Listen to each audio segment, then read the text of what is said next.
Quando o mundo viu incrédulo a maior crise financeira global depois de 29, parecia que tudo iria ruir sob o peso das especulações imobiliárias. Porém, uma força floresceu na terra arrasada e determinou os rumos do desenvolvimento tecnológico nas próximas décadas.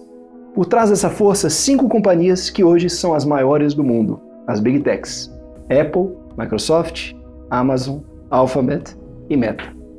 Com certeza, as gerações mais recentes nunca viram um conjunto tão prolífico e polêmico de companhias. Apesar disso, um evento em 2022 marcou o ponto de inflexão nessa história de dominância: o lançamento do ChatGPT pela OpenAI. Finalmente, a inteligência artificial saiu dos laboratórios e meios acadêmicos e explodiu no debate público, com o ChatGPT se tornando um nome conhecido em todo o mundo. Nesse cenário, uma narrativa dominou o mercado: a de que as Big Techs poderiam estar com os dias contados.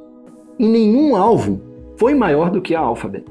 Pela primeira vez em mais de uma década, a dominância de seu mecanismo de busca, o coração do seu império, pareceu genuinamente ameaçado. O mercado sentiu e a pressão foi imensa. No entanto, o tempo passou, a poeira começou a assentar e a gigante de Mountain View mostrou sua força. É para falar sobre ela, sobre o Google, sua resiliência, seu passado icônico e seu futuro, que acreditamos ser promissor na era da IA, que a gente está aqui hoje. Eu sou Pedro Carvalho, analista de tecnologia da Empiricus Asset, e tenho a alegria de estar aqui novamente ao lado do nosso CIO, João Piccioni. Quero começar dizendo que eu estava com muita saudade desse microfone e principalmente da conversa com vocês. Por isso eu estou super feliz em dizer que a espera finalmente terminou. Obrigado pela paciência, o carinho de quem estava esperando a nossa volta, e é uma alegria ter vocês aqui nessa nova temporada. Sem mais delongas, Tech Riders está começando agora. Vem com a gente.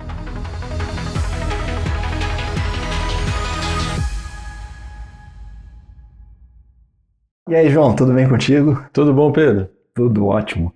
Bom, a Alphabet hoje vale 2,5 trilhões de dólares. A gente está falando de uma companhia que tem receita de 371 bilhões de dólares, uma receita operacional de 123 bilhões de dólares e o maior lucro líquido de todas as companhias do mundo, 115 bilhões de dólares também.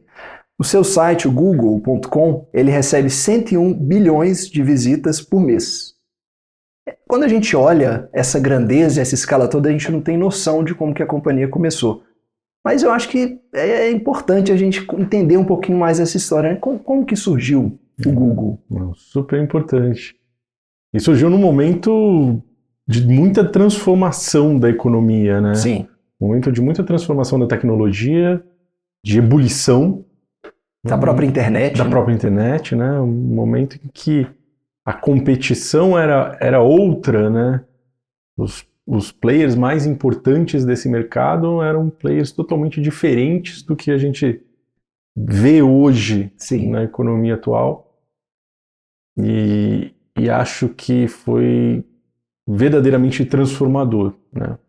A aplicação de uma nova tecnologia que não estava tão presente assim na vida de todos, né? Há quem diga, inclusive, que o Google ele foi o último motor de busca, né? Não o primeiro. Verdade. Acho que é até interessante a gente falar um pouquinho sobre, acho que o primeiro grande nome que ganhou destaque, que foi o Yahoo, que surgiu lá em meados de 94, sim, 95, sim. Quando 2 estudantes de engenharia elétrica, o Jerry Yang e o David Filo, eles criam o Yahoo, e na verdade surge de uma iniciativa casual, né? Num momento que a internet era muito pequena e eles começavam a entender quais eram os sites que eles mais gostavam.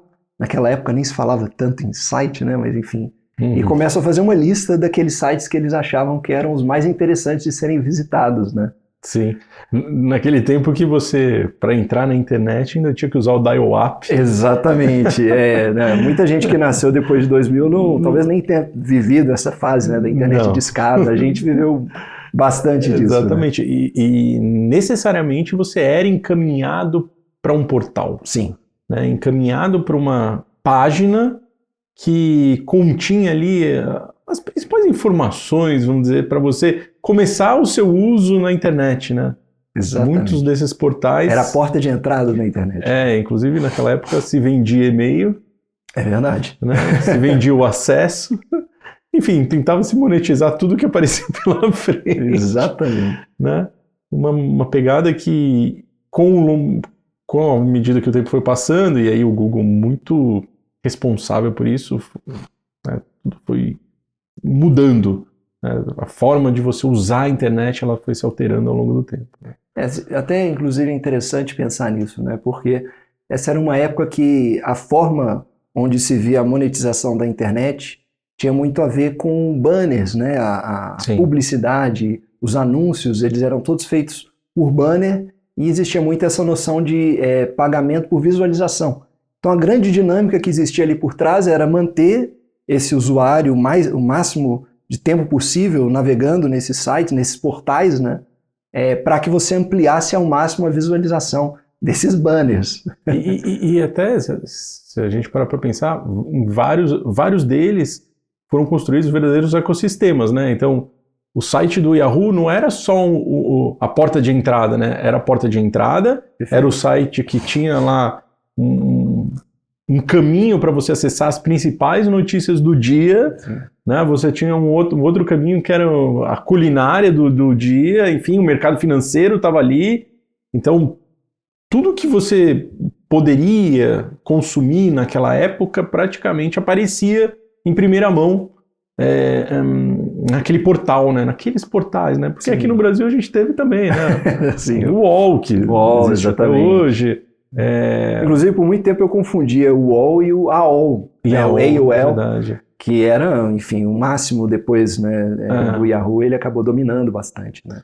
E é muito legal de pensar que as buscas, né, eram feitas numa outra dinâmica, né? Exatamente. A busca pelos sites especialistas, que naquele tempo eram páginas em HTML super simples, elas eram feitas por meio de mecanismos mais simples, né? E aí, o Yahoo, óbvio, clássico, né? Ele virou um dos grandes clássicos dessa busca, mas o que eu gosto mais de relembrar é sempre o tal do Alta Vista. Alta Vista, ótimo. Acho que é uma boa oportunidade de a gente falar um pouquinho mais sobre a forma como o Yahoo, o Alta Vista, ele fazia, né, as buscas, como que era idealizado esse motor de busca, até para depois a gente contrapor um pouquinho sobre o Google, né? Porque ele veio com uma abordagem diferente. Mas como que era essa busca no Alta Vista? Eu usei bastante Alta Vista, inclusive. Usei pra caramba. Eu vou falar mais da minha memória. Era horroroso. E eu acho que já era melhor do que alguns que tinham ali naquele momento. É verdade. É verdade. Era uma busca mais, vou falar menos da parte técnica, mas mais como usuário, uma busca extremamente confusa. Sim. Que não trazia aquilo que você estava buscando, de fato. Tinha muita tentativa e erro, né? Tinha muita tentativa e erro. Tinha muito point and click, né? No sentido de você acessar, olhar e falar, não é isso, volta. Acessar. E nesse tempo mistura um pouco até com os browsers, né? Sim, é verdade. Porque você tinha uma facilidade de uso com alguns browsers e outros não. Então, por exemplo, o Internet Explorer sempre dava problema. E o Netscape ali começando a surgir e você tinha uma dinâmica até um pouco melhor para usar. Mas era uma dinâmica muito, muito difícil, né? Tinha muita rigidez. Sim. Né? Então era um processo mais complicado mesmo. Entrando até na parte técnica, né? Acho que esse é um ponto importante da gente ressaltar, que esses motores de busca da época, eles utilizavam muito a dinâmica de palavras-chave, mas não da forma como o Google fazia. Então eles basicamente contavam a quantidade de palavras similares, né, termos iguais àqueles termos buscados nas páginas que eles tinham, e aí isso basicamente demonstrava a relevância daquela página de acordo com a palavra que você queria. Então você procurava lá cachorro. Ele ia listar as páginas que tinham maior ocorrência da palavra cachorro e ia te mostrar essa página. Por um momento, isso funcionou muito bem. Eu acho que assim, fazia total sentido você usar esse tipo de dinâmica, mas quando as pessoas perceberam que o algoritmo funcionava assim, a gente começou a ver algumas práticas, algumas sacadas, para poder aumentar a relevância das páginas, né? Então, era muito comum algumas páginas incluírem a palavra-chave diversas vezes e, por um artifício de estética, né, de design, você colocava isso em branco, então ninguém enxergava aquela palavra, mas ela estava ali. E aí, com isso, você conseguia inflar, você conseguia mudar o posicionamento dessas páginas no ranqueamento desses algoritmos de busca, né? Sim. E eu acho que essa é uma deixa muito legal para a gente falar, inclusive, sobre o Larry e o Sergey Brin, que são fundadores do Google, e esse primórdio, vou dizer assim, esse protótipo do Google que foi o Backrub. Né? Inclusive, se você me permite fazer uma breve introdução dessas duas figuras que são tão importantes para a Alphabet, né, para o Google, para a Alphabet ainda hoje. O Sergey Brin, apesar dele ter se distanciado uns anos para trás, ele voltou recentemente a aparecer nas reuniões do Google, enfim. Mas nessa época eles eram estudantes, a gente está falando aí de 95, eles eram estudantes, estavam fazendo o PhD deles em Stanford. Dizem que o primeiro contato que eles tiveram foi um embate intelectual muito intenso, né? Então os dois eles ficavam o tempo todo contra-argumentando um ao outro naquela, vamos dizer, uma troca amistosa, de ideias e opiniões. Felizmente eles não viraram inimigos, ao contrário, eles viraram grandes amigos e iniciaram essa pesquisa conjunto dos dois, que era basicamente a ideia de verificar as anotações e permitir essas anotações, comentários, enfim, nas páginas e ranquear esses comentários, permitir que os usuários eles encontrassem e avaliassem esses comentários mais relevantes nas páginas, né? Apresentaram isso para o coordenador deles de pesquisa, o orientador deles de pesquisa, e esse orientador ele falou, não, olha, veja bem, pensem um pouquinho mais, avaliem e vejam se é isso mesmo que vocês querem fazer. Felizmente isso aconteceu, porque depois dessa provocação eles voltaram com essa ideia repaginada, que foi o PageRank. Que, curiosidade, né? O Larry se chama Larry Page. Na verdade, o PageRank não vem de página, vem do sobrenome Page, né? Mas veio muito bem a calhar, porque no final das contas eles estavam falando exatamente do ranqueamento das páginas. E essa provocação que eles faziam tinha muito a ver exatamente com esse contexto que existia na época. Os algoritmos de busca, na visão deles, eles eram muito falhos, porque eles de fato não traziam conteúdo relevante para o usuário. Eles não traziam conteúdo com autoridade. E eles se inspiraram muito nessa dinâmica do meio acadêmico, de como que você define a autoridade dos papers, né, a relevância dos papers, como inspiração para o PageRank. Então eles viram que, da mesma forma que você tem as citações nos papers, você tem os hiperlinks nas páginas. E os hiperlinks nada mais são do que os links que você clica para poder navegar, né, de uma página para outra.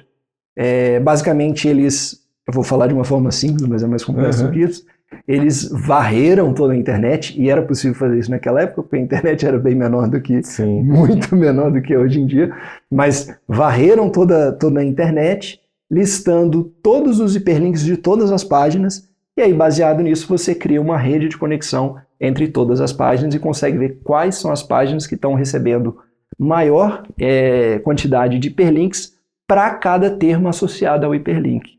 E sem entrar muito no tecniquez, mas quando a gente pensa em HTML, existe uma tag, que é a anchor tag, que ela traz exatamente esse hiperlink que você clica, e ela também tem um texto associado.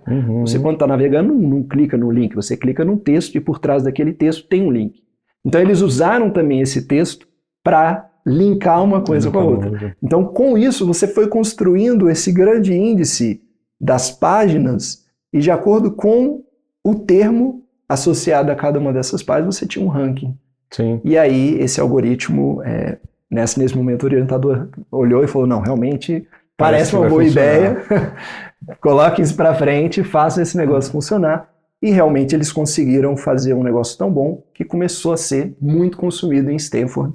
As pessoas elas viram que aquilo ali funcionava anos-luz de distância, em termos de qualidade, resultado, eficiência de busca em relação aos outros buscadores da época, né? Na verdade, derrubava toda a rede da Stanford. Além disso, derrubava toda a rede de Stanford também. Mas acho que você fez assim, o ponto mais interessante dessa história é que funciona bem como uma rede científica, né? A rede científica, quando ela está criando um artigo, ele esse artigo ele procura se calcar naqueles artigos que, em algum momento, representaram algo de muito importante. Então, por exemplo, se a gente tomar aqui no meio das finanças, né, que é um pouco da nossa área, artigos ligados, por exemplo, ao Black, Fischer Black e o Myron Scholes, são super citados, né, em outros artigos de finanças que se tornaram importantes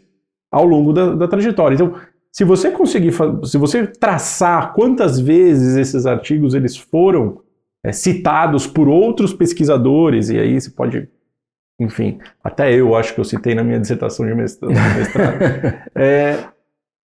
se você fizer esse ranking, muito provavelmente o artigo do Black and Scholes vai aparecer como ali um dos primeiros mais representativos, né? Se você buscar no Google Black and Scholes, provavelmente ele vai ser o mais relevante. E é muito legal porque teve um momento, e aí eu vou só pular um pouquinho no tempo a história, teve um momento bastante relevante da minha carreira acadêmica, né? Tentei, em algum momento, usei muito o Scholar Google, né? Perfeito. E a essência dele é justamente essa, né? E fica bem claro como que isso funcionou bem até depois vamos dizer, depois do Google crescer pra caramba, enfim, né? Exatamente. Meu corpo. Mas, voltando, eu acho que esse PageRank realmente foi transformador, né? Transformador. E é muito engraçado porque, apesar de ser uma coisa muito transformadora... e só um parêntese, né? A gente está falando aqui de 96. Então isso foi bem antes ali da bolha das .com, existia um frenesi danado em relação à internet, então eu acho que estava muito claro para todo mundo ali naquela época que a internet era a grande bola da vez. Não à toa a gente teve o Jeff Bezos saindo, né, da DHL e fundando a Amazon alguns anos antes. Então existia essa grande expectativa ainda, mas ainda assim eles não olhavam essa ferramenta que eles tinham criado como um negócio. Eles não tinham essa visão. Inclusive nem começou como Google, né? Começou como Backrub. Exatamente por conta dessa relação com os backlinks, né? Essa associação que você faz. E eles tentaram vender essa ferramenta, inclusive, para vários outros players de mercado, né? E é muito curioso, porque ninguém queria. E hoje a gente para pensar e fala, puxa, que né, cagada, que burrice, não compraram e tal. Mas a gente precisa entender exatamente aquele contexto e a forma como aqueles negócios operavam. Eles queriam manter o usuário o máximo possível dentro dos seus portais. Uma ferramenta de busca tão eficiente que faz com que essa pessoa entre e já vá para outro lugar... Para eles era um péssimo negócio. Na verdade, aquilo destruiria o negócio deles. Verdade.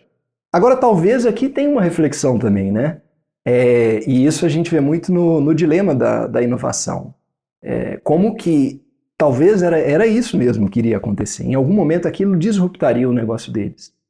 Eles talvez dos portais, né? Dos portais, exatamente. Sim. Que foi o que aconteceu no final das contas, né? Sim. Não foi o modelo que prevaleceu, apesar de ter dado certo por um tempo, né? O Yahoo, quando fez o IPO, se não me falha a memória, eu tenho anotado aqui em algum lugar, foram, acho que $12, menos de $20, e assim, em questão de pouquíssimos anos, intervalo, acho que de menos de 5 anos, a gente chegou a passar dos $100, $150, então foi um negócio que acelerou muito rápido.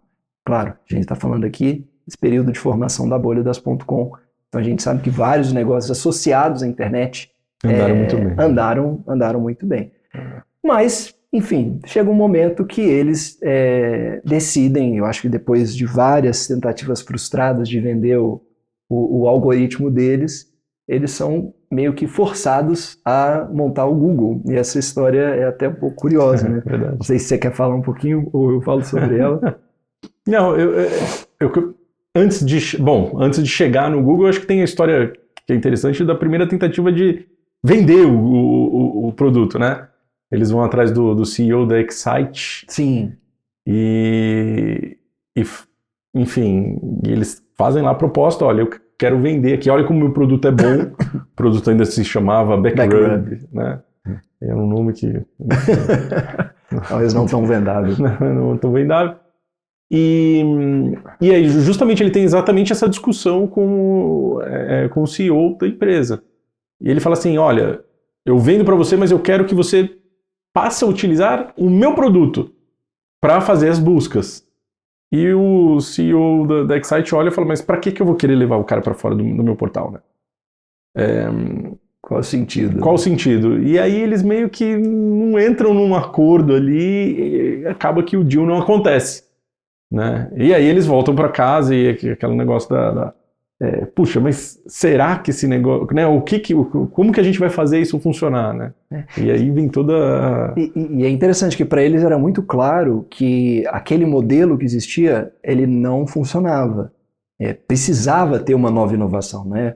O mercado, inevitavelmente, em algum momento, iria caminhar para aquele sentido. Então, eles tinham muita certeza de que era um bom produto. Verdade. Mas, realmente, o momento de mercado, o contexto ali, ele não favorecia. Apesar disso, eles tentando vender, né, o negócio, chegou à conclusão que o nome não era bom. Queria um novo nome, né?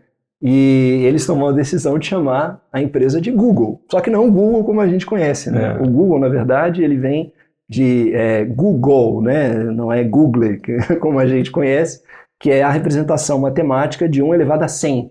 E tem muito a ver com essa grandeza que eles esperavam que a companhia atingisse. De fato, ela atingiu. Então, toda essa noção da grandiosidade. No momento de registrar, enfim, não sabe se intencionalmente ou não, acabou virando Google, né? E foi ótimo, faz total sentido hoje em dia a gente pensar em Google. E é curioso porque primeiro dinheiro que eles recebem, que começam a enxergar de fato como um negócio, vem de uma história curiosa, de uma figura que é muito relevante nesse meio da inovação. Eu não vou tentar pronunciar o nome dele, mas enfim, é complicado, Andy Bechtolsheim. E ele era um dos fundadores da Sun. A gente já comentou sobre a Sun naquele episódio da NVIDIA, então uma empresa super relevante da década de 80 até antes, e enfim, ele era uma figura muito relevante. Um sócio dele consegue esse encontro para o Larry e para o Sergey com esse Andy e fala, olha, mostra lá a ideia para ele, veja aí se ele tem algum interesse. E eles, na verdade, assim, minto, falei bobeira. Eles não vão encontrar com ele para vender o negócio, eles vão encontrar com ele para pegar dicas de negócio, para entender assim, olha, o que a gente pode fazer para vender. Quando eles apresentam, o Andy no ato ele já vira e fala, olha, muito legal, bacana, quanto que vocês precisam? Não, mas a gente não quer vender, a gente quer $100 mil, tá bom para vocês? Espera aí que eu vou fazer um cheque. Vai lá, assina o cheque e entrega para eles. Só que entrega o cheque nominado a Google Inc. E não existia Google Inc, né? Google Inc era só... Né, era uma ideia que eles tinham de empresa, mas não tinha. Sim. E aí, exatamente, esse foi o gatilho para que eles começassem ali a correr atrás para pegar o dinheiro, inclusive. Exatamente, né? Porque se não tivesse Google Inc, eles não iam conseguir ter aquele dinheiro. E aí eles conseguem, eles fazem isso, fica muito claro e evidente que eles precisavam fazer isso. Nessa fase, inclusive, é o que você falou, Stanford já não aguentava mais as constantes sobrecargas causadas pelo Google, né? por essa demanda que vinha do Google. Até aqui é importante fazer um parênteses. Desde sempre, o Google sempre teve essa ideia de ser algo distribuído, né? Então, desde Stanford, desde seus primórdios, à medida que eles iam percebendo um aumento de demanda, eles iam pegando tudo que era computador disponível em Stanford. Então, um novo pesquisador que vai fazer, comprou um computador, o cara não vai usar ainda, então deixa que a gente usa. E vai pondo para dentro, né? Vai fazendo aquele super servidor em Stanford, baseado nos computadores que estavam disponíveis naquele momento. Essa prática, né, de aglutinar uma série de computadores que não foram idealizados para serem servidores, inclusive persiste depois, né, que o Google já começa a se estruturar. Mas a gente está falando nesse momento, em 98, quando o Google ele é formalmente incorporado, e aí eles vão, a história famosa, né, para a garagem da Susan, que depois se torna até CEO do YouTube, para poder para montar o Google, né? Para terem uma sede da empresa, da companhia, né? da empresa. Sim. Exatamente. E aí que eles vão atrás de seeds, né? Aí eles começam a rodar de seed, exatamente. Né? E um dos primeiros investidores deles, nada mais, nada menos do que Jeff Bezos. Exatamente, essa história é muito curiosa, né? Um dos quatro principais investidores anjo, vamos dizer assim, exato. Ali nesse começo, né, da internet. E é bastante relevante porque nesse momento, esse valuation do Google, né, já era bastante elevado. Para a época, a empresa praticamente não tinha receitas. Né, e nessa primeira pernada, a empresa já estava valendo cerca de 10 milhões de dólares. Então, reflexo um pouco dessa questão da internet, de como que as coisas estavam em ebulição nesse momento. Sim, exato. E é curioso, porque nesse momento eu acho que funcionou muito bem para eles fazerem essas primeiras captações, e a gente vai falar depois do IPO do Google.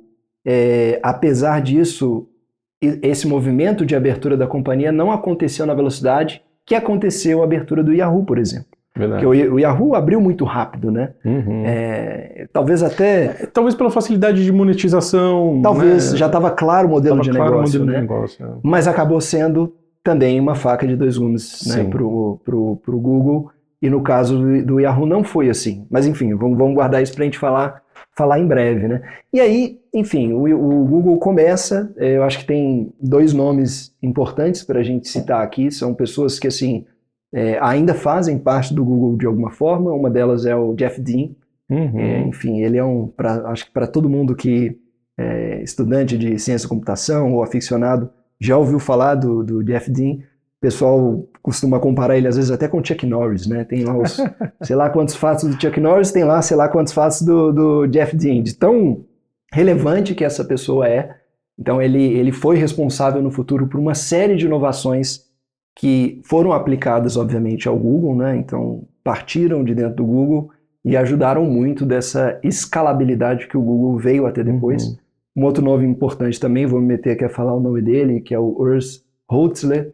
Ele também foi uma figura muito importante, entrou bem próximo nessa época também, em 99, que foi exatamente quando eles conseguiram, aí sim, o grande capital. Verdade. Que veio, como sempre, né, da Sequoia. Uhum. E aí teve também mais um grande, que foi o Kleiner, junto nessa rodada de investimentos no Google, de 25 milhões de dólares, né? Sim. E assim, pelo que a gente pôde pesquisar aqui, esses dois VCs sempre competiam por coisas diferentes, né? Exatamente. Então, a Sequoia, ela tinha investido no Yahoo, lá atrás, 4 milhões de dólares, não, 1 milhão de dólares, pegando o número aqui, e o pessoal da Kleiner Perkins já tinha Amazon, Compaq, Lotus e Netscape. Olha só, dessas daí, sobrou uma. Mas eu acho que valeu o investimento. Valeu o investimento, com certeza. E agora, e a Alphabet aqui também. Exatamente. Eu acho que valeu o investimento 2 vezes, né? Exatamente. E nessa rodada, o valuation, no qual Page e Brin conseguiram levar a empresa, foi de 100 milhões de dólares. É uma empresa que ainda não tinha nada de receita, né? Uma empresa ainda... Lucro, então, nem se fala. Eu acho que é até legal essa deixa perfeita para a gente falar um pouquinho sobre isso, né? Porque, por um momento, isso chegou a ser a grande dúvida do Google, né?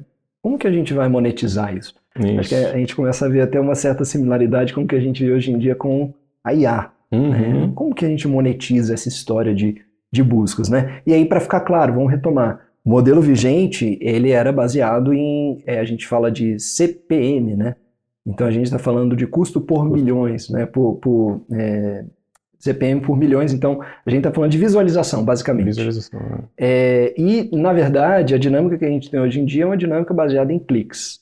Então houve um momento na história que isso mudou, né? Mas naquele momento a gente tinha CPM e aquela dinâmica de banner. Então, basicamente, era como passar numa estrada, tem lá um outdoor, cara, vai pagar pelo outdoor que você está colocando ali. A internet era bem assim, né? Era bem assim. Pulava aqueles pop-ups na nossa cara. O que hoje, de novo, né? A gente olha e fala, cara, como pode, né? Não faz sentido nenhum. Mas naquela época, a visão que se tinha sobre a internet, por mais que enxergassem ela como algo extremamente promissor, era uma visão muito analógica ainda, né? Você tinha as grandes companhias de mídia muito próximas disso, e elas estavam ainda muito amarradas nesse modelo mais tradicional. Né? E uma coisa que o Google tinha como premissa, né, ou talvez até valor, algo no cerne ali dos fundadores, é que eles não queriam fazer esse modelo. Eles definitivamente não queriam poluir, né, vamos dizer assim, a busca orgânica com... é até curioso a gente pensar nisso, porque hoje em dia o que a gente tem são buscas orgânicas e buscas pagas dividindo o mesmo espaço. Mas naquela época, para eles isso era uma coisa extremamente... era inaceitável ter esse tipo de situação. Mas eles tinham essa pressão por monetizar. E viram que assim, olha, a gente vai precisar fazer alguma coisa, vamos então monetizar isso usando essa dinâmica de negociação com os anunciantes, e aí a gente cobra eles baseado nessa dinâmica. Mas a gente precisa fazer isso da nossa forma. Então, já começa aí um pouco desse embrião da maneira Google, digamos assim, de fazer as coisas, né? E como fazer isso, né? Você precisava, de alguma forma, trazer a qualidade que você tinha do PageRank com o poder de monetização que você tinha de vender ali esse espaço para os anunciantes. E aí tem uma história engraçada que o Jeff Dean, para poder mostrar a viabilidade ou, enfim, o valor disso na plataforma do Google, porque tem um detalhe aqui, isso é muito importante. Eles não queriam fazer banner. Eles queriam que esses anúncios eles aparecessem em forma de texto, para não desconfigurar, né, não descaracterizar ali a dinâmica que eles imaginavam, além, obviamente, da performance.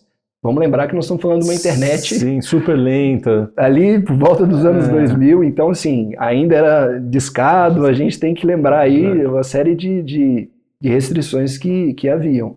Então, para eles era muito claro, tem que ser em formato de texto, não dá para fazer em banner.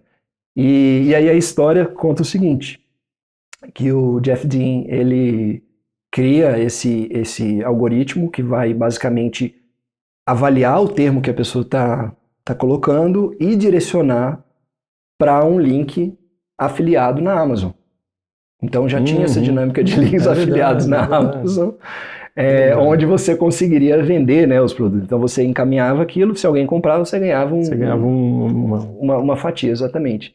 E aí o que eles fizeram foi, baseado nessa dinâmica, no conhecimento que eles tinham da relevância das páginas e essa capacidade deles de direcionar o fluxo, eles fizeram esse link de uma coisa com a outra e viram que o modelo funcionou super bem. E conseguiram uma conversão absurda nesse modelo, mesmo usando anúncios de texto. Né? Claro que assim, o foco não era ganhar a comissão da Amazon. O foco era fazer basicamente um bootstrapping dessa... Mesmo porque também a Amazon naquela época estava muito focada em vender livro. Né? Não, era outro... Exatamente. Era outra dinâmica. Né? O que eles faziam ali basicamente era qual termo você está colocando? Esse termo, puxa, tem um livro com esse termo, né? Baseado lá no catálogo de livros da Amazon. E funciona super bem. Então eles tinham um case, vamos dizer assim, né, para mostrar para as companhias assim, olha, vale a pena, mesmo que seja ainda anúncios de texto, né? E aí outra coisa engraçada era que os anunciantes toparam e falaram, tudo bem, mas então a gente vai mandar para vocês tudo via fax. E aí eles tiveram que instalar as máquinas de fax para receber os anúncios que eram inseridos manualmente. Então isso é curioso também, os anúncios eles não eram automáticos, como é hoje em dia, que você tem todo esse sistema de leilão, enfim, não era assim que funcionava. E aí, enfim, com isso, eles começaram a cobrir essa primeira parte que era da busca orgânica, e aí você, direcionando esses anúncios, como que você monetizava essa busca orgânica usando esses anúncios. Mas ainda não era, né, não era algo assim que atraía tanto a ideia dos fundadores, né? Mas nesse momento foi o momento que veio o AdWords. Sim. Né? E o AdWords, na verdade, é um grande transformador, né, Exatamente. desse modelo. Exatamente. Como que você pega essa busca que acontece organicamente para você mostrar esses anúncios, né? Vamos lembrar que a gente está falando da primeira versão do AdWords, né? Sim. Então essa é uma versão, por mais sofisticada que ela fosse em relação ao modelo anterior, ainda era uma versão muito rudimentar. E aí uma grande inspiração, que na verdade se tornou depois um grande competidor, era a Overture, né? Que era Go-To. Eu acho que é legal até a gente comentar um pouquinho sobre ela, né? No caso, a gente está falando de uma companhia que ela partia de uma ideia diametralmente oposta ao do Google, né? Originalmente. Então, o fundador da Overture, ele, na verdade, não começa como Overture, a gente está falando do Bill Gross, ele cria essa companhia chamada Go-To, e ele parte de uma premissa muito simples. Isso lá em meados, se eu não me engano, de 95, 96.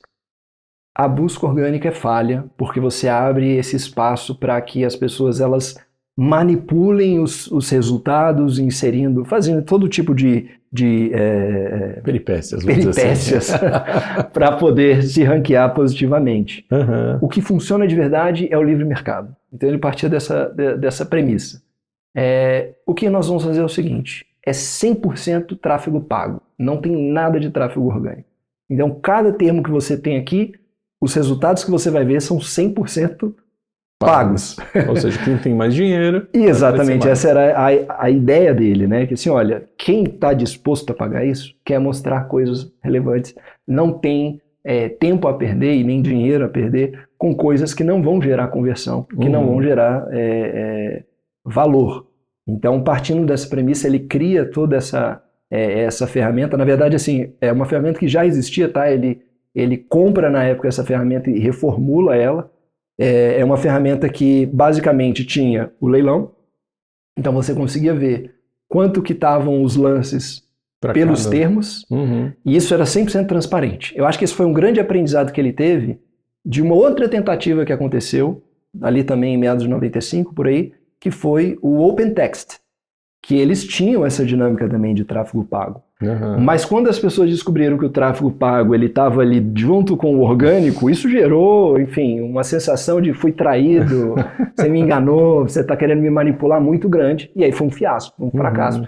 Então ele já falou assim, não, então está claro, transparente, é isso, e é tudo pago, então você já sabe, não estou te enganando, né?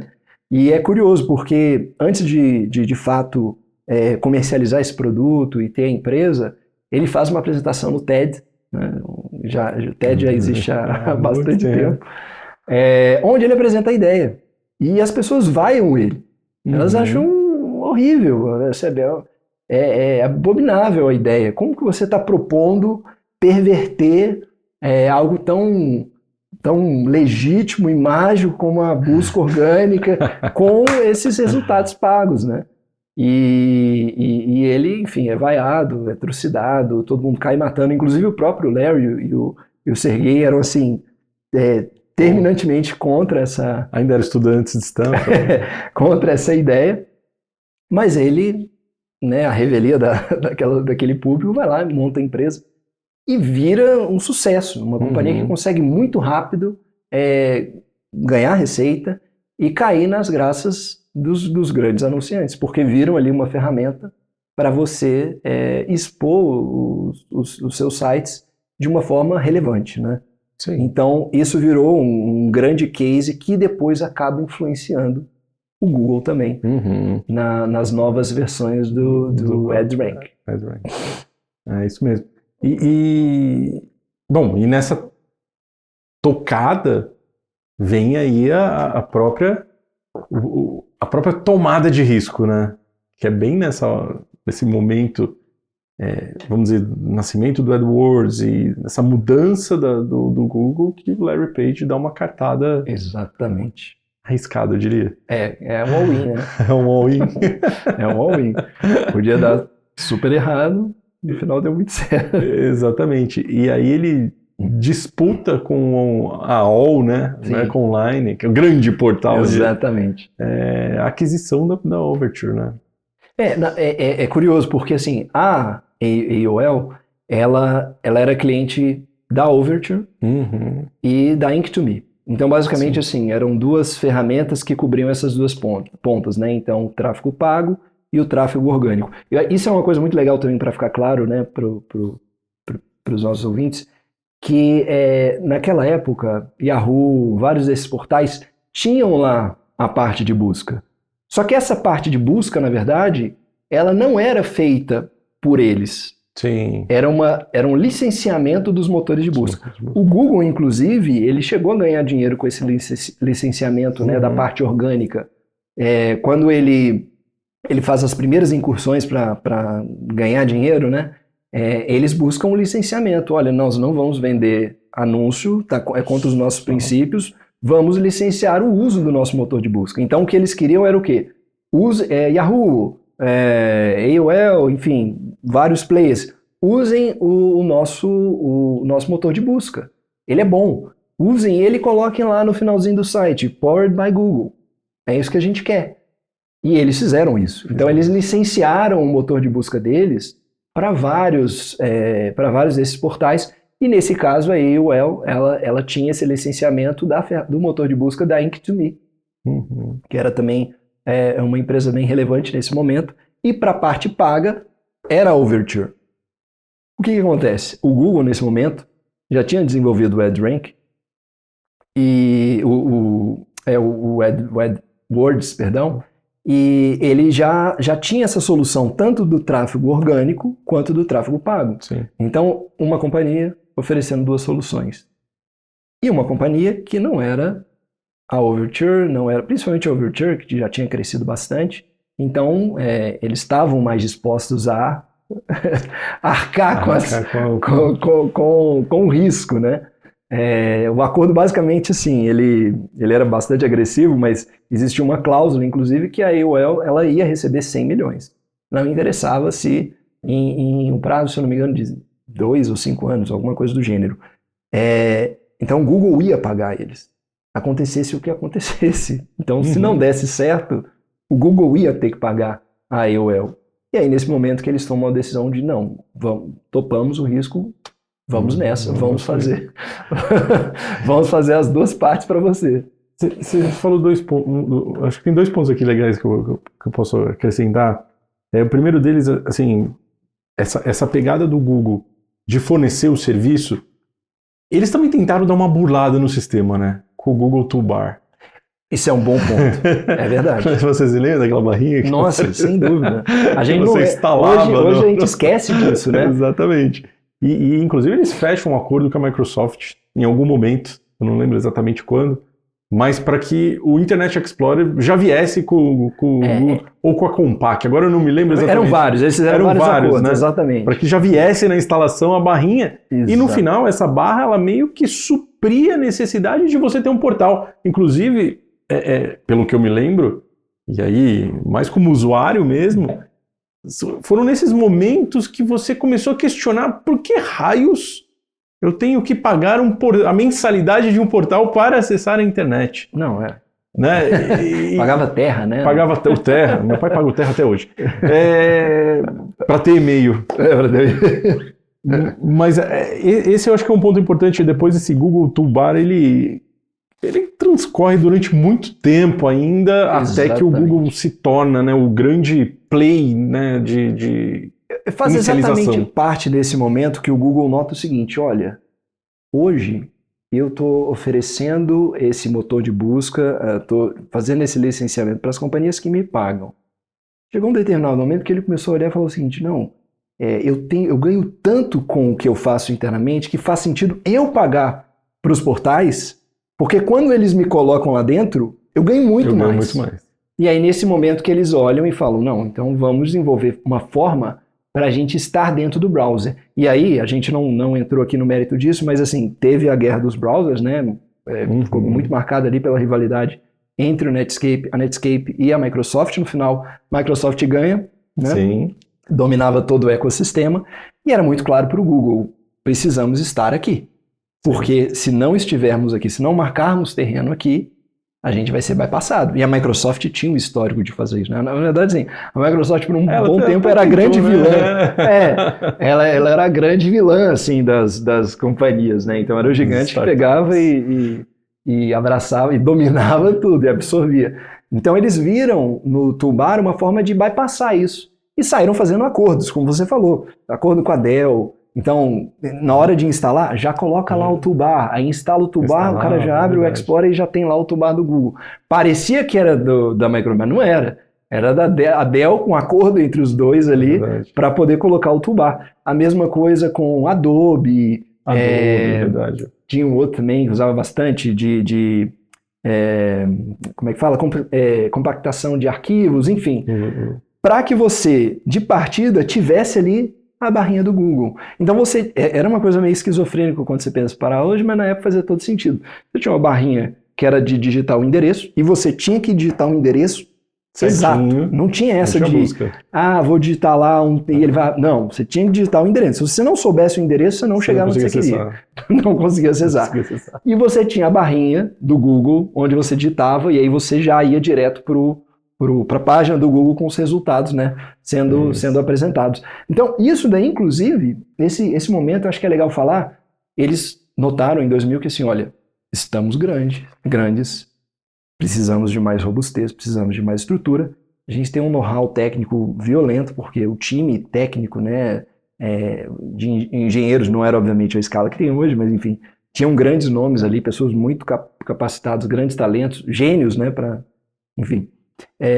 só que a gente precisa dessa componente mais de negócio, mais burox, vamos dizer assim, e aí vem o Sequoia e Kleiner basicamente dizendo o seguinte: vocês precisam de um CEO, vocês não podem tocar essa companhia, vocês precisam de um CEO, esse negócio tem que se profissionalizar. E o Larry e o Sergey, eles eram muito reticentes à ideia de trazer um CEO, porque esses caras aí não entendem nada que a gente está fazendo. De tecnologia, né? Eles já tinham visto outros CEOs, assim, incomodados com todos os que eles viram, e aí o pessoal pressiona eles, não, vai lá no Vale do Silício, conversa com os outros CEOs, vai entender, depois fala pra gente quem vocês querem que a gente dá um jeito. E eles fazem tudo isso, depois eles voltam, não, a gente encontrou aqui o CEO que a gente quer, qual? Steve Jobs. Numa época que o Steve Jobs ele estava voltando ali para a Apple. É até engraçado pensar, né, o que teria sido do Google e da Apple se o Steve Jobs tivesse, por acaso, sido o CEO do Google. Mas no final das contas, eles encontram o Eric Schmidt, e o Eric, acho que casou com uma luva ali, né, porque no final virou um triunvirato, né, como o pessoal costuma dizer. Então, o Larry e o Sergey olhando muito mais essa parte de tecnologia e produtos. Mundo das ideias. O mundo das ideias e da aplicação tecnológica, enfim. E o Eric fazendo essa parte mais de business, né, e de gestão, vamos dizer assim, né. O pessoal até dizia, né, que ele era a supervisão adulta do Larry e do Sergey. E aí casa muito com esse momento de, digamos assim, institucionalização, enfim, enrobustecimento do Google, onde ele começa a trazer uma série de pessoas de vendas, porque você sabia que você precisava atender essa máquina que agora você tinha alimentado de anúncios, e os anunciantes eles estavam pipocando aos montes. O acordo com a AOL iniciou um processo de expansão e crescimento no Google muito grande. No ano seguinte eles já tiveram um faturamento de mais de 400 milhões de dólares. Exato, foi absurdo. Eles aceleraram numa velocidade muito grande. E não era uma companhia aberta ainda. Não era uma companhia aberta. E aí, João, a gente obviamente pode falar bastante sobre esse intervalo pré-IPO, mas para que esse episódio também não fique muito longo, eu acho que é interessante a gente comentar de duas coisas aqui que eu acho que aconteceram antes do IPO. A primeira foi o AdSense. Então já estava muito bem estabelecido esse mecanismo do ranqueamento das páginas para busca orgânica, o AdWords, quando a gente pensa nessa parte da publicidade e anúncios, e surgiu essa ideia, poxa, por que a gente não faz isso, não oferece esse motor, essa ferramenta que a gente tem, né, esse algoritmo, para dentro das páginas. Então, uma forma para que você, criador de conteúdo, e aí já começa o link com o que a gente tem hoje em dia, né? Também que eram blogs, enfim, eram outros tipos de ferramenta. você insira um anúncio também dentro da sua página. E aí vem o AdSense, que também começa a trazer essa noção de, puxa, eu que não sou um mega anunciante, eu não sou uma grande corporação, posso escrever aqui o meu conteúdo e monetizar isso e ganhar. E aí foi muito interessante porque eles usaram essa mesma dinâmica de ranqueamento para entender o seguinte, olha, essa sua página, ela tem esses termos. Então vamos mostrar anúncios que têm uma relação com esses termos, porque isso vai aumentar também a conversão desses anúncios dentro da sua página. Sim. Então você começa essa dinâmica de explorar ao máximo esse algoritmo em outras frentes, né? E aí, um pouco antes do IPO, acontece esse episódio, que também é meio anedótico, né? No dia 1º de abril, eles vão lá, em 2004, e lançam o Gmail. O Gmail, verdade. Intencional ou não, todo mundo naquele momento achou que era uma grande piada. Por quê? Porque eles ofereciam um serviço que tinha mais de, se eu não me engano, 2 gigas. Era 1 giga. 1 giga. Ótimo. Só para os convidados. Só para os convidados. 1 giga de armazenamento. Que era... Numa época boçal, numa época que ofereciam poucos megas de armazenamento. 100 vezes mais do que Exatamente. A parte dos e-mails. Todo mundo olhou aquilo com perplexidade. Como assim? Eu demorei para ter meu Gmail, viu? Eu acho que eu demorei também, viu? Um bom tempo. Acho que pagava lá o da Terra. Tinha o da Hotmail também. Hotmail. Mas eles conseguiram emplacar esse produto. E eu acho que isso é um pouquinho simbólico quando você pensa em todo o ecossistema que o Google começou a criar a partir daí, né? Sim. E muita gente olha hoje e fala assim...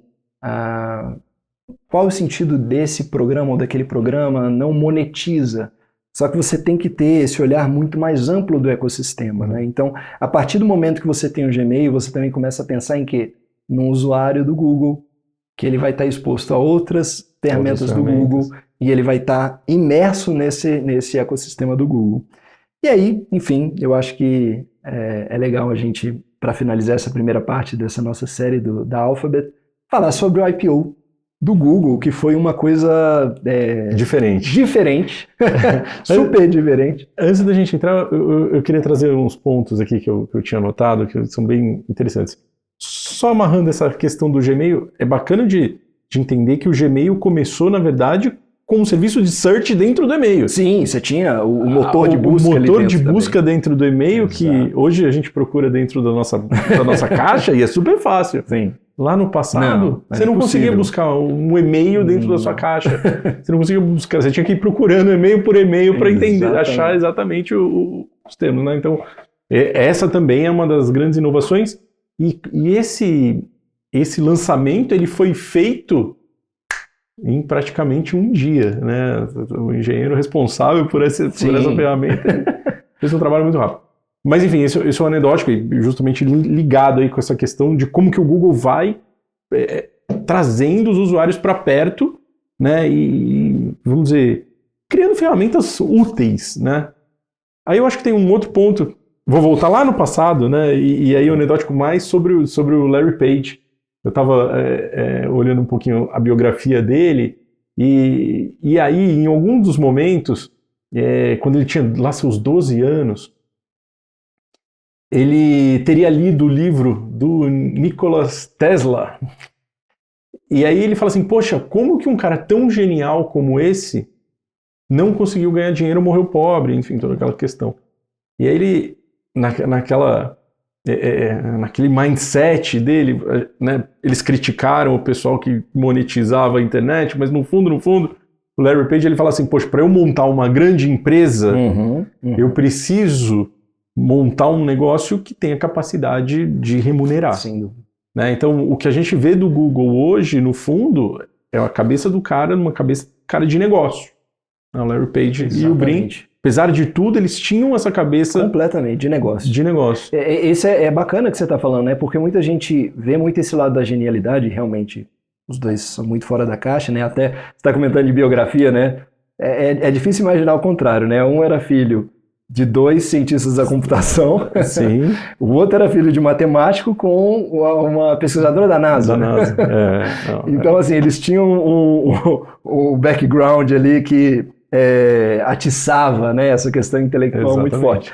Mas eles tinham esse viés de negócio. E isso é muito legal perceber que, mesmo com a genialidade deles, eles sabiam, em momentos adequados, reconhecer ideias melhores, boas ideias, e como absorver essas ideias internamente. E aí, o exemplo da Overture é um deles, né? Que eles, no final das contas, acabaram transformando aquela ideia da Overture para evoluir o próprio modelo de negócio. Exatamente. Do Google. E aí, um pouco da cultura, né? Eles trouxeram o Eric Schmidt e colocaram o Eric para tocar esse negócio. Mas em algum momento o Larry ele tinha decidido acabar com o middleman na companhia lá em 2001. Então ele mandou embora todos os gerentes e ficou só com os engenheiros, porque ele falava assim, pô, quem entende da tecnologia são os engenheiros aí, né, que conseguem desenvolver tudo. E aí é interessante porque o Eric já estava ali presente e o Eric já estava sendo testado, eu não vou dizer testado, mas ele já estava sendo influenciado por um coach que se chamava Bill Campbell. E esse coach, que inclusive foi coach do Steve Jobs, enfim, foi o cara aí, o coach dos trilionários do Vale do Silício, ele fez ele trouxe pro Larry a seguinte pergunta, a seguinte indagação: você acha que isso vai fortalecer o seu time ou vai enfraquecer? E o Larry, não, porque meus engenheiros são muito inteligentes, eles não precisam ser geridos por ninguém. E aí o Bill Campbell fala assim, então pergunte para os seus engenheiros o que eles querem. E os engenheiros todos levantaram, poxa, a gente precisa de um gestor. E aí esse negócio meio que acaba construindo a cultura do Google. Né? A cultura do Google vamos dizer, de ideias de crescimento, ela passa assim por um bom norte para onde as coisas vão, né? Não à toa que a empresa, vamos dizer, tá aí, né? A empresa mais lucrativa do mundo. Enfim, e um pouco da história, essa questão do IPO, etc., nasce desse fortalecimento, né? Eu acho que esse é um ponto principal. Todo mundo hoje critica um pouco mais essa questão da cultura do Google, né? Mas naquele momento ela foi extremamente interessante para você aproveitar as ideias e dar esse impulso relevante aí no crescimento da empresa. Potencializar essas ideias, né? Exatamente. É até legal você estar falando isso, porque eu me lembrei de um detalhe, que na verdade é um detalhe super importante, que também em 2004, eu não me lembro agora se foi antes ou depois do IPO, entra uma figura que tinha muito a ver com essa questão do middle manager, né? Sim. Que era o Sundar Pichai. Sim, também. Ele entra em 2004. Verdade. E, obviamente, né, um sucesso, a gente vai falar mais sobre isso depois. São vários deles, né? São vários. A Marícia Maia, Sim, que depois foi pro CEO do Yahoo. Do Yahoo, exato. A gente tem vários nomes que vão se destacando. Que vão se destacando nessa guinada toda aí. Exatamente. Bom, mas para a gente finalizar então esse episódio, com o IPO, uma companhia que desenvolveu esse mecanismo de leilão, que não era um mecanismo usual, ainda mais da forma como eles fizeram, não podia fazer o seu IPO de uma forma diferente. Fizeram como um leilão, né? O leilão holandês. É verdade. Quer falar um pouquinho sobre isso, João? Na verdade, assim, a ideia deles era beneficiar a pessoa física. Sim. Na verdade, eles nem queriam fazer o IPO. Na verdade, eles não queriam fazer o IPO, né?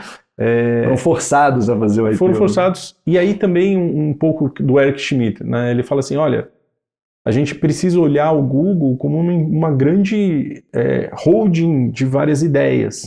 Né? E aí dizem que tem até uma relação com... vai estudar Berkshire Hathaway na época. Uma influência, né? influência. É verdade. A carta a primeira carta, se eu não me engano, dos fundadores faz referência, inclusive, né? As cartas do Warren Buffett, né? E aí eles já tiveram a primeira sacada. Primeiro, eu não vou abrir mão do meu poder controle. De Exatamente. Né? E os dois decidiram que para o IPO eles iriam para um caminho não usual, que era um modelo de duas ações. Então hoje você tem lá o GOG, GOG, e você tem o GOGL, É a única, né? Quando a gente olha as Big Techs. A Meta tem também, né? É que a Meta não é tão... A outra classe não é negociada em bolsa, né? Uhum. Mas tem. E aí eles ficam com a maioria dessas ações que tem 10 votos contra um voto da outra classe, né? E aí já vem o primeiro impacto, né? Porque são, vamos dizer, 2 fundadores, não é algo usual, principalmente para esse mercado de tecnologia. É muito mal visto, né? É mal visto, né? Naquele momento era mal visto, aí depois todo mundo começou a gostar, porque todo mundo começou a apostar no fundador, né? Mas já traz aquele primeiro impacto, né? Exato. E aí depois vem essa questão do leilão, holandês. E aí, assim, decididos a fazer o IPO, eles falaram assim, não, legal, mas eu quero que todo mundo tenha oportunidade de comprar as ações do Google num preço justo. Né? E é verdade, se a gente para pensar assim, a maior parte dos IPOs saem, vamos lá, a maior parte não, alguns IPOs saem sobreprecificado e eu acho que o Google seria um caso desse tipo. Com certeza. Dado ali, vamos dizer... A relevância dele, né? Já tinha, só um parênteses, em 2004, né? Então, já tinha passado a bolha das .com, várias dessas grandes companhias estavam se deteriorando, inclusive houve uma grande evasão de talento dessas companhias e o Google, obviamente, abraçou todos eles. Exatamente. Então, o Google, no final, é a questão da faca de 2 gumes que eu comentei no início, o Yahoo foi penalizado, o Google foi muito beneficiado, em alguma medida, pela bolha das .com, né? Sim. Então, era um momento que, assim, com certeza, eu também acho, se tivesse sido um IPO tradicional, os investidores, né, iniciais, eles teriam saído com muito mais dinheiro. Só a captação também teria sido muito maior. Para a gente ter uma ideia, eu trouxe aqui alguns números, algumas coisas interessantes. Então, na verdade, assim, qualquer pessoa poderia participar do leilão do IPO, precisava de $2.000 para entrar, e todo mundo que tivesse internet poderia dar o seu bid ali, né, dar o seu preço. E quem desenvolveu o software do leilão foi o próprio eles. Né? Tinha aí, que ser, né? Obviamente que ninguém entendeu nada, né? Ficou aquele negócio maluco. Eu tenho um anedótico aqui, né? Eles deram uma entrevista na revista Playboy um pouco antes do IPO, obviamente.